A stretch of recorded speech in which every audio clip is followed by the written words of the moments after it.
A little helpless girl battling a terrifying creature opens the episode. Her young male friend observes this and flees the fight when he realizes they can't defeat their opponent. From atop a cliff, Ying, a young boy with moonstone eyes and a military uniform, observes their military unit.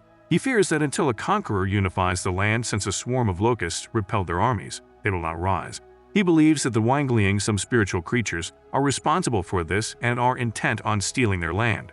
Suddenly, Lady Lushi, a stunning woman with terrible eyes like an eagle, teleports behind him. She tells him that the Tianyuan has given him a position within the Hunters, the 6th unit. Later, a lovely young lady is seen playing a musical instrument by a lake, joined by others, like a petal amid the leaves. She introduces herself as Exorcist Sun Gao, as her commander Ying arrives. When an unexpected high-pressure miasma flow surprises the two as they go close to a cemetery, they are startled. A Wanglian is killed and consumed by Xiao Ling, a Guizhan who has the ability to shift into a monster, which then devours the entire flow. It is made clear that she consumes the miasma before using her demon hands to kill the Wangliang. They head on to introduce themselves and let her know they would be on the same squad. The three then meet Dingyan, the next member of their gang, and the Caddy of Love, a magical teacup. When Lady Lu Zhao informs Ying that a Wangliang is assaulting a military outpost nearby, he and his soldiers rush there. Due to the opponent's might, Xiao Ling is quickly knocked down on the battleground, and after being mercilessly beaten, Ying decides to assist him by communicating his words to him. The farmer possessed by the Wanglian tells them how the Taping Toe brutally murdered his family, and Ying calmly answers by explaining his family being massacred by the likes of them. Once the Wanglian has emerged from the farmer's corpse, Ying decides to kill it. He changes into a massive monster, but they are able to rapidly dispatch it thanks to Xiao Ling's ability to turn into a demon Oni. After completing their first task successfully, they choose to enjoy lunch by the lake. As Xiao Ling distances himself from Yan, he starts to accuse her of being a monster, but Ying steps in and solves the conflict. A warrior has been seduced by a fortune teller, who is now preparing for Xiao to show up. The Wangliang lures Xiao and starts assaulting her as the gang reaches the city. Ying immediately follows her to where she is and defends her with magic. Others show up right away to help. Yan bonds the foe with his magic while Qiao starts exorcising him. The gang successfully defeats the opposition and frees the soldier from the Wangliang's control. The soldier continues his trek without knowing what has transpired. The Ying team, on the other hand, is thrilled with their second successful fight in a row. The gang comes across a village that has been slaughtered while traveling. The villagers describe how several creatures arrived and began slaughtering people for unclear reasons. They are doing their investigation when the Wangliang's gang returns. Ling consumes the miasma after detecting it and changes into a monster. However, Jing stops her as the adversaries flee due to her tendency to destroy anything in her path. As they care for the unconscious Xiao, Lady Lucio teleports in front of them. She describes how Qiao was once murdered and then reborn as a Guizhan, after learning that Xiao suffers mental suffering in exchange for her physical prowess. Later, the adversary retaliates against them with more force. When Qiao transforms, Jing resolves to share her burden by removing the miasma from her, and the two ultimately defeat the foe. When the group gets to a town, they decide to stay. Soon after, Lezhou follows them and informs them of their next assignment. The group sets off toward Shenzhou, the region's capital. The Peach Garden brothers, a trio of brothers, are now debating whether their elder brother should become the governor-general of the nation's capital. The younger one grows upset and runs away since the elders don't think accepting it is a good idea.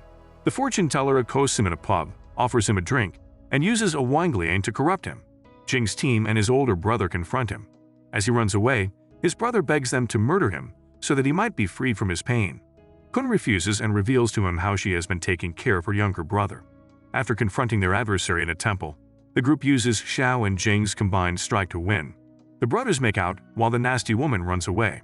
As they go, the older brother tells them that he will give the governor-general's position more thought. Jing listens in on Ding Yan's nightmare. The following day, as he leaves the house, he comes across his friends he previously deceived and gives him the order to kill Xiao Ling in return for their betrayal. While cooking something for Xiao, Ding poisons her supper. But just then, he pulls the plate away from Xiao and tells her he neglected to add more taste. When he exits the building, his friends surround him and threaten to drag Xiao outside. Ding, who is afraid, nods in agreement and tells Jing that there's a Wangliang nearby. When they arrive, Xiao is shocked to find members of the previous 6th unit. They then battle off the entire gang, change into demons, and attempt to capture Xiao. Ding saves her at the very last second, and the gang finally defeats their enemy. Later, during their battle with a massive tree under the power of a Wangliang, Xiao loses control and Jing's connection magic fades away. Both of them pass out. Later, while Jing awakens, a wandering magician named Dongshang comes up to them and heals Qiao using her talisman powers. Everyone is shocked when she reveals that Qiao is a Wangliang. Jing immediately challenges Lu Xiao about it, but she retorts that his main objective is to battle the Wangliangs and that he shouldn't worry about such unimportant things. Yan and Qiao start looking for them but come up empty-handed. Qiao treats Jing's foot wound as soon as she notices it. The moment the adversary spots them, the two decide to run away. They keep running until they come upon a cave, where Qiao informs him that while he was guarding her on the cliff, the final words of her parents, pleading with her to live, repeated in her head. Lady Lu Xiao agrees to help Jing after being urged to do so by Yan and Qiao. Lady Lu Xiao's assistants and his comrades show up as the enemy approaches Jing, allowing them to flee. They seek refuge in a cave and start to get ready for the assault. When the woman shows up, they employ magic to deceive her and defeat the Wangliang, but she runs away again. On their journey, they see a sick youngster, and Dongchang joins them. They let Lu Xiao know that they couldn't help save him. She claims, however, that she is missing the medicine and cannot help him. Lu Xiao instructs the group to look into the mysterious cult of the Phoenix as they get ready to depart. Zhang Jie, the founder's helper, welcomes them as they enter the home. The sect wants to coexist with Wangliang, the founder explains. The group starts to notice odd things happening there. Qiao is shocked to see her brother there. While the two are reminiscing about their happy times, she is taken aback when her brother pushes her to murder Qiao and give him her blood. She has no choice except to abduct Qiao and bring her to Zhangjia. She runs into her brother again as she exits the building, and he tells her he has passed away. Chan quickly notifies everyone about this. All of the cult members suddenly rush outdoors to celebrate something.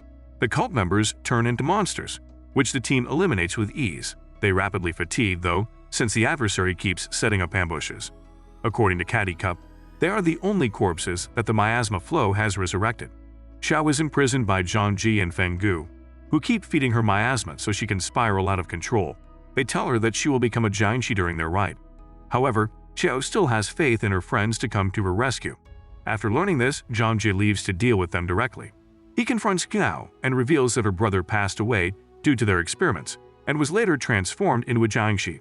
When she learns this, she is furious and attempts to kill him, but her deceased brother arrives just in time. She remembers how much he loved her violin while he was unwell and then kills him, since she knows he is only an imitation of him.